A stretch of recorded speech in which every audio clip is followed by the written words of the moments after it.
scrappy friends, welcome to my channel. Okay, sorry. That was just a little crazy. It has been a while, which is probably why I'm so excited to bring this layout to you.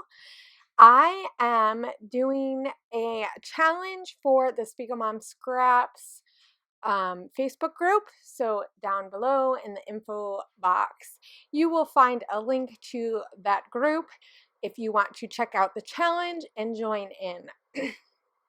So my challenge this month is using a mood board and adding texture. There are lots of textures that are in this mood board, and I absolutely love it. It's one of my favorites that I've made.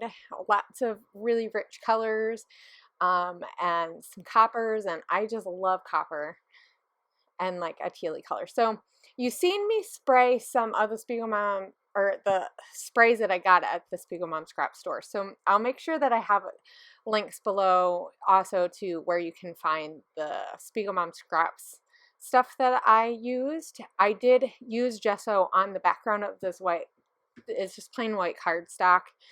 And like I said, I did use some gesso on it. I use clear gesso. I like to use the Finnabar kind. It's really smooth and creamy, and it works really well.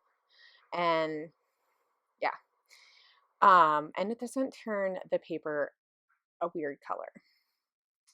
So, and it's not gritty, which is the best thing. So as you can see, I'm playing around with colors because I really want there to be different shades. In a few of the pictures in the mood board, there are some different colors, and I kind of want it to resemble like there's a pile of pillows and some stuff. So I'm kind of working on that, and then I'm adding some like lines with my palette knife, just also because there's lots of different one, I want there to be different like textures from using the palette knife, also with using the paintbrush. So this is a little fast, so I'm really sorry about that.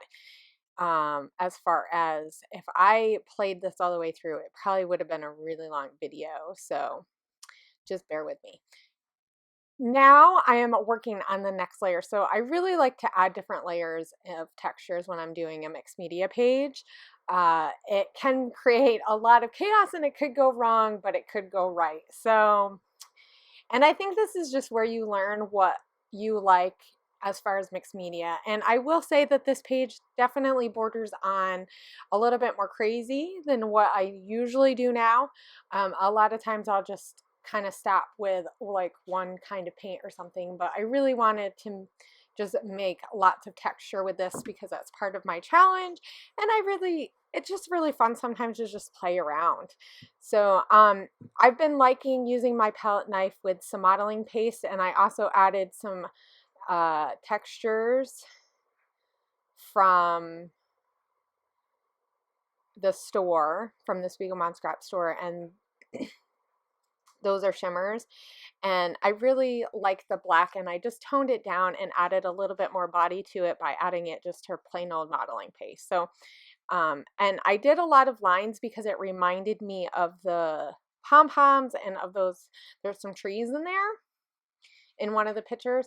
Now, one thing I thought I had taped, and I guess I didn't, was that stencil that I use, or the stenciling work that looks kind of like pom-poms, or as in this case, they kind of more represent like rain droplets, is from an Amy Tan stencil. It's just a small one. So, and then I use that mint color from the shimmers too. So, and that I just left straight up. It's so creamy, and I did let this sit overnight. So this is another day, and I'm working on building some layers, but I really want to keep it simple because there is a whole lot going on my page, and I don't really want to distract that. You know, I want you to notice what was going on, but I want you to look at my photo and hear my story. So, which the photo does tell you a lot of the story.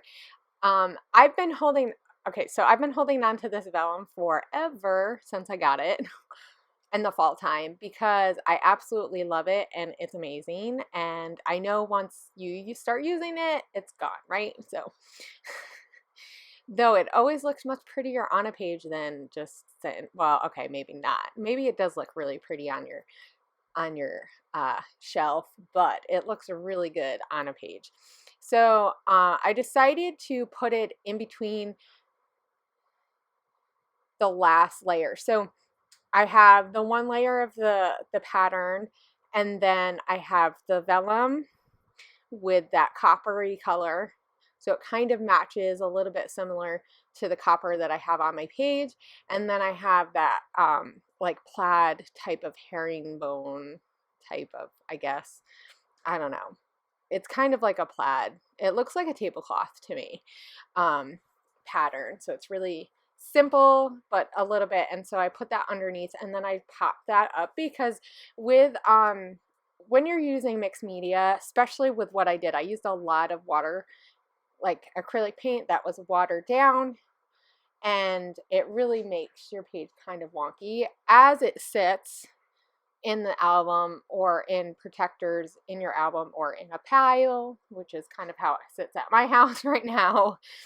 But once it sits there, it just kind of flatten out a little bit. So I didn't add anything else behind it. Sometimes I like to do that because it just gives it a little bit more sturdiness, but I didn't do it this time. So what you're seeing right now, because this is happening really fast, I feel like the video is going to go by and it's just me talking. I should slow down. This is the New Yorker in me. I don't know if you guys can tell that or not. Let's get it all in there. Okay, so let's slow her down for a minute here. And my date is wrong. It should say 2016. I realized this as I was editing it. So I will have to go back and fix it. So the pictures that you are seeing are not 2016. It will say 2015. But do you know that I realized that I put the wrong date? It's okay. It's not the end of the world, right?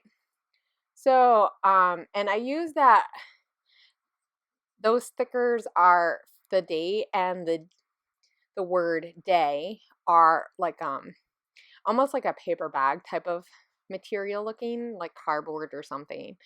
They're really fun and natural, and that's why I use that. And then I also have those stickers from last year, from Christmas, from HipKit, for the teal color. And then I had those the sparkly ones. I think those were from Maggie Holmes like a while ago, but I'm not positive. So my title reads Rainy Day Fun, and I put them along those lines because I really thought that that would be super fun. And now I'm just kind of looking for a few elements to just add a little bit of layers and stuff, but I really did want to keep it fairly simple, but I kind of have to, I like this art of layering and just having little bits and pieces show up. So I do use quite a bit of the new Maggie Holmes stuff. This is pink paisley, and I really like that they had the pink paisley, that's the C'est La Vie collection, and it had lots of pops of like black and white and some, so it was like really classic, and it worked well with what I was going for. And I am trying to keep this simple, like I said, because the background is really crazy.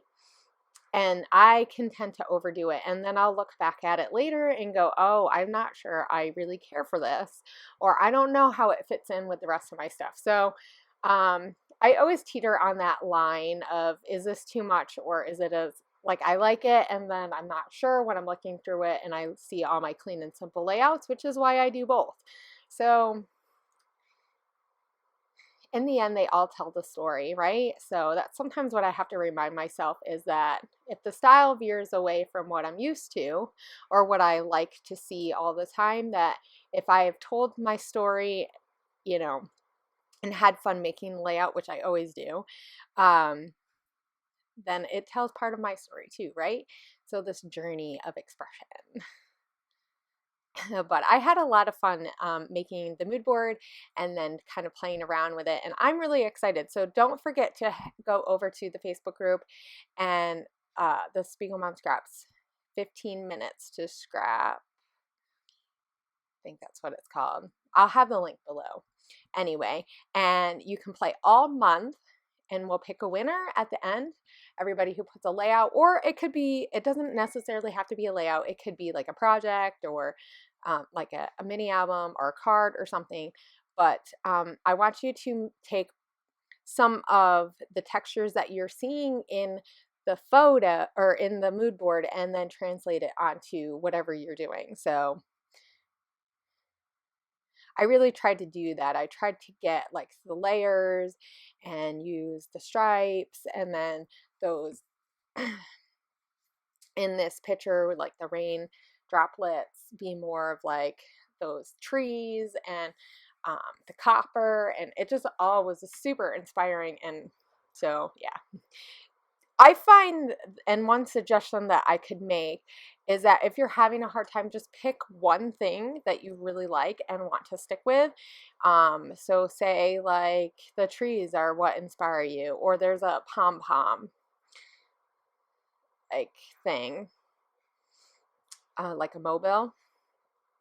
So if that inspires you, stick with that, and then just do that. You know, you don't have to do all of the textures, all of the colors, and just, you know, have fun and play with it. Oh, I did use some of these stars, and then I ended up using the coffee break because it has a lot of the coppery colors and browns, and I really thought that it would kind of help match with my photo and the fact that my dog, this was earlier in the summer, or in the fall maybe, she decided to dig a hole or play in a hole that had mud in it and water because it was pouring, and she's just like all, it's really hard to tell because she's really dark and the photo is dark because it was raining, but she is like all covered halfway up her legs with mud, and her nose and face were all covered. Like, I felt so bad because she was so muddy that I had to give her a bath. Now, one thing I didn't do is put my journaling on here yet, so you're not going to see that, but later on I will. And if I don't think it looks that great, I might just put it in a tag and attach it in the back and just have like a pocket in the back, because sometimes I do that kind of stuff so that it doesn't take away from the design. But I hope you guys enjoyed this. I hope you guys like being inspired and all that good stuff.